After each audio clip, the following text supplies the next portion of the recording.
Hello everyone, welcome to our channel. So ఈరోజు మనం ఏం డిస్కస్ చేస్తున్నామంటే డిఫరెంట్ టైప్స్ ఆఫ్ ఇన్కమ్స్. మనకి డిఫరెంట్ టైప్స్ ఆఫ్ ఇన్కమ్స్ ఎందుకు నేర్చుకోవాలంటే, సో మనం ఇప్పుడు ఉన్నాం, మనకి ఇన్కమ్ ఎన్ని విధాలుగా వస్తుందో తెలియకపోతే మనం ఇన్కమ్ ఎట్లా జనరేట్ చేస్తాం చెప్పండి. సో దానికోసమని ఇన్కమ్ ఎన్ని విధాలుగా వస్తుంది, సో దాంట్లో మనం క్రియేట్ చేసే ఇన్కమ్ ఎలాంటిది, సో మనకి ఇంకా ఎన్ని విధాలుగా ఇన్కమ్ తెచ్చుకోవాలనేది విషయాల గురించి ఈరోజు మనం మాట్లాడుకుందాం. ఎందుకు అంటే మన main agenda earn income. So మంచి ఇన్కమ్ అనేది జనరేట్ చేయడం అనేది మన ఉద్దేశం. సో ఇక్కడ ఏంటంటే మనం బాగా ఇన్కమ్ సంపాదించాలంటే మన వేస్ ఫస్ట్ తెలియాలి. వేస్ తెలిసినప్పుడే మనకి ఈజీగా ఆ మెథడ్స్ అనేవి ఫైండ్ అవుట్ చేయొచ్చు. సో దానికోసం అని 7 టైప్స్ ఆఫ్ ఇన్కమ్ అనేది తీసుకొచ్చినాం. సో దాంతో ఏంటంటే మనకి ఇన్కమ్ ఎట్లా జనరేట్ చేసుకోవాలి, సో ఆ ప్రొసీజర్ ఎట్లా, సో మనకి ఏ విధంగా ఇన్కమ్ వస్తుంది వాటి నుంచి వెళ్ళి అనేది మనం ఈరోజు తెలుసుకుందాం. సో ఫస్ట్ వన్ వచ్చేసి earned income or regular income. So ఇది ఎందుకంటే మనకి ఫస్ట్ ఆఫ్ ఆల్ మనం ఇన్కమ్ అనేది ఎట్లా వస్తుంది, మనం జాబ్ చేస్తే మనకి శాలరీ తోటి ఇన్కమ్ వస్తుంది. So this is called earned income or regular income. ఈ రెగ్యులర్ ఇన్కమ్లో మనకి రెగ్యులర్గా వచ్చే ఇన్కమ్ అన్నట్టు. సో దీనికి మనం దేని మీద డిపెండ్ కాము, సో దేని మీద వస్తుంది అని ఆశ ఉండదు. సో మనం పని చేస్తే డబ్బులు వస్తే, లేకపోతే లేదు. సో ఈ ఇన్కమ్ వచ్చేసి ఎర్న్డ్ ఇన్కమ్. దీనికి మనకి ఎక్కువ బెనిఫిట్స్ ఏంటంటే మనం చేస్తున్న పనికి డబ్బులు వస్తాయి. సో అది ఈ లైవ్ మంత్లో వెళ్ళిపోతుంది. సో దీన్ని లైవ్ ఇన్కమ్ అని కూడా అనుకోవచ్చు. సో లైవ్ ఇన్కమ్లో మనకి ఎక్కువ ఎఫర్ట్ పెడితే ఎక్కువ డబ్బులు వస్తాయి. సో వచ్చే ఇన్కమ్ తోటి మనం బతికేయాలి. సో ఇది అన్నట్టు. సో దీనివల్ల ఏంటంటే వన్స్ మనం పని చేయడం అనేది ఆగిపోయినాం అనుకోండి, సో ఆగిపోవడం వల్ల మనకి ఇన్కమ్ అనేది తగ్గిపోతుంది. ఇన్కమ్ తగ్గిపోవడం వల్ల ఏమవుతుంది, సో మనకి కష్టం అవుతుంది. సో అట్లా కాకుండా మనం కూర్చున్నా కానీ, అంటే నిద్రపోతున్నప్పుడు కూడా డబ్బు సంపాదించాలి. సో ఇది మన కాన్సెప్ట్. ఒక పాత్ మనం ఇన్కమ్ జనరేట్ చేసుకోవడానికి మనం నేర్చుకోలేదు అనుకోండి, సో జీవితాంతం మనం పనిచేస్తూనే ఉండాలి. సో అలా కాకుండా మనం ఇన్కమ్ ఎర్నింగ్ వేస్ నేర్చుకొని, సో ఇన్కమ్ నుంచి ఇన్కమ్ ఎట్లా జనరేట్ నేర్చుకున్నాం అంటే, సో దాని నుంచి మనం ముందుకు పోవచ్చు. రెగ్యులర్ ఇన్కమ్ కాకుండా మనం మిగతా వేస్ అయితే ఏదైతే ఫైండ్ అవుట్ చేసుకున్నామో అది మనకి ఫిక్స్డ్ ఇన్కమ్ అన్నట్టు. రెగ్యులర్ ఇన్కమ్ బెటరా, ప్యాసివ్ ఇన్కమ్ బెటరా అనేది మీకే అర్థమవుతుంది. మన వచ్చేసి ప్రాఫిట్ ఇన్కమ్. సో ఈ ప్రాఫిట్ ఇన్కమ్ ఎందుకంటే మనకి ఒక వే నుంచి మనకి ఇన్కమ్ అనేది రెగ్యులర్గా జనరేట్ చేసుకుంటుంది. సో ఇప్పుడు నేను ఒక ప్రాఫిట్ ఇన్కమ్ చెప్తాను.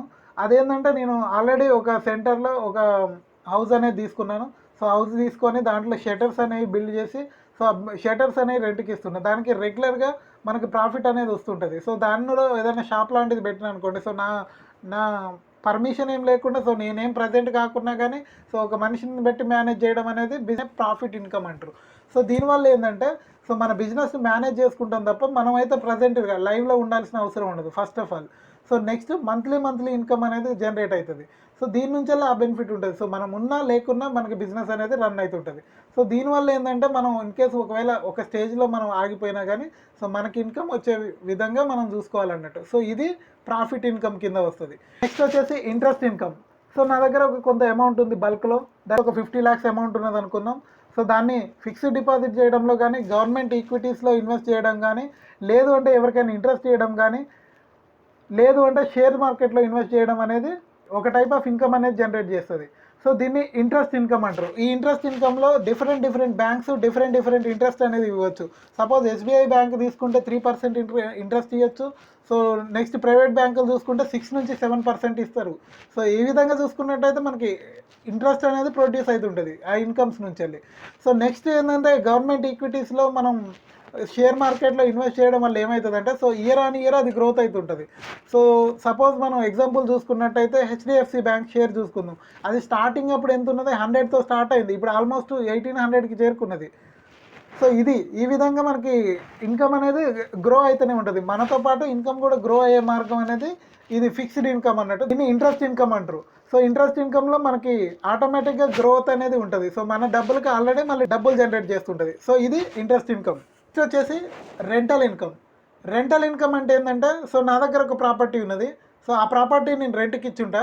ఇప్పుడు చెప్పినట్టు షాప్ పెట్టడానికి షటర్స్ రెంట్కి ఇస్తా కదా. సో ఆ విధంగా మనకి హౌస్ అనేది బిల్డ్ చేసి దానికి రెంటల్ ఇన్కము, లేదంటే ప్రాపర్టీస్ మీద రెంటల్ ఇన్కము, లేదంటే ల్యాండ్ మీద రెంటల్ ఇన్కము. సో ఏ విధంగా చూసుకున్నా మన ప్రాపర్టీ మీద రెంట్ రావడాన్ని రెంటల్ ఇన్కమ్ కింద తీసుకోవచ్చు. ఈ రెంటల్ ఇన్కమ్ అనేది ఏంటంటే మనం ఏం ప్రజెంట్ లేకున్నా కానీ మన ఆస్తులకి మళ్ళీ డబ్బులు క్రియేట్ చేస్తూ ఉంటుంది. సో ఇది రెంటల్ ఇన్కమ్ కింద వస్తుంది. ఈ రెంటల్ ఇన్కమ్ తోటి మనం మచ్ మోర్ అంటే ఉన్నదానికి మనం ఇంకా మల్టిపుల్ చేసుకుంటూ వెళ్ళొచ్చు. సో ఈ విధంగా మనకి ఇన్కమ్ అనేది జనరేట్ అవుతుంటుంది. నెక్స్ట్ వచ్చేసి rights income. Rights income means suppose నేను ఒక బుక్ రాసిన అనుకోండి, ఆ బుక్ మీద ఎప్పటికీ నాకు రైట్ అనేది ఉంటుంది. ఆ రైట్ తోటి నేను కొన్ని బుక్స్ సేల్ అయితేనే ఉంటాయి, ప్రతిసారి సేల్ అవుతాయి, ప్రతి ఇయర్ ఆన్ ఇయర్ సేల్ అయితేనే ఉంటాయి అవి. సో ఆ బుక్ ఎప్పటి వరకు అయితే సేల్ అవుతుందో నాకు అప్పటి వరకు నా మీద రైట్స్ ఉంటాయి. ఆ రైట్స్ వలన వచ్చే ఇన్కమ్ అది రైట్స్ ఇన్కమ్ అవుతుంది. సో అది నాకు ఫిక్స్డ్గా ఉంటుంది. అంటే ఐ మీన్ వచ్చిన బుక్స్ సేల్ అయిన కొద్దీ పర్సంటేజ్ అనేది వస్తూనే ఉంటుంది. సో ఇది రైట్స్ ఇన్కమ్ అంటారు. So rights income is the most expensive income, because మనకి సింపుల్గా వస్తుంది అన్నట్టు. ఒక్కసారి మనం చేసి వదిలేయడం వల్ల సో అది ఆటోమేటిక్గా ఇయర్ ఆన్ ఇయర్ జనరేట్ చేస్తూనే ఉంటుంది. సో ఎన్ని రోజులైతే మన బుక్ అనేది సెల్ అవుతుంటుందో అన్ని రోజులు ఆ ఇన్కమ్ జనరేట్ చేస్తూనే ఉంటుంది. సో ఇది రైట్స్ ఇన్కమ్ గురించి. Rights income is the best way. Next వచ్చేసి dividend income. So dividend income వచ్చేసి నేను కొన్ని స్టాక్స్ తీసుకున్నా, అవి కొన్ని రోజులకి స్ప్లిట్ అయ్యి మళ్ళీ కొన్ని స్టాక్స్గా ఫామ్ చేస్తాయి. మనకు వచ్చే ప్రాఫిట్ ఏదైతే ఉన్నదో దాన్ని డివిడెండ్ ఇన్కమ్ అంటారు. అది ఇయర్ ఆన్ ఇయర్ పెరుగుతూ పోతూనే ఉంటుంది. అంటే కంపెనీ గ్రో అయిన కొద్దీ మనకు పెరుగుతూ పోతూనే ఉంటుంది. ఇన్కమ్ వేస్ అనేవి జనరేట్ అవుతుంటాయి. సో ఇన్ని విధాలుగా ఇన్కమ్ ఉన్నది కాబట్టి సో ఇన్ని రకాల ఇన్కమ్ అనేది ప్యాసివ్ ఇన్కమ్ కింద వస్తాయి. సో ఇప్పుడు మనం చేయాల్సింది ఏంటి? సో ఈ విధంగా మనం నేర్చుకోవడం వల్ల ఉపయోగం ఏంటంటే, సో మనకు వచ్చే ఇన్కమ్ ఎన్ని, ఇప్పుడు మనం చేయాల్సిన పని, మనకు వచ్చే ఇన్కమ్స్ ఎన్ని ఒక్కసారి పేపర్ తీసుకొని లెక్కేసుకుందాం. So first column serial number, name of the income, ఎంత వస్తుంది. సో ఈ విధంగా రాసుకుంటూ పోదాం. మనకి ఎన్ని రకాల ఇన్కమ్స్ వస్తున్నాయి, ఎన్ని రకాలుగా రావచ్చు, ఎన్ని రకాలుగా రావాల్సి ఉన్నది. సో ఈ విధంగా మనం కంపేర్ చేసుకుంటే మనం ఏ లెవెల్లో ఉన్నామనేది డిసైడ్ కావచ్చు. సో దాని నుంచి వెళ్ళి ఇంకా ఏమైనా వేస్ ఉన్నాయా, సో ఒకవేళ వస్తే ఎలా వస్తాయి, ఈ విధంగా ప్లాన్ చేసుకోవడం వల్ల మనకు ఆటోమేటిక్గా ఒక మంచి ఐడియా ఉండి మనకి మంచి గ్రోత్ అనేది ఉంటుంది. సో ఇది నెంబర్ ఆఫ్ ఇన్కమ్ వేస్ గురించి.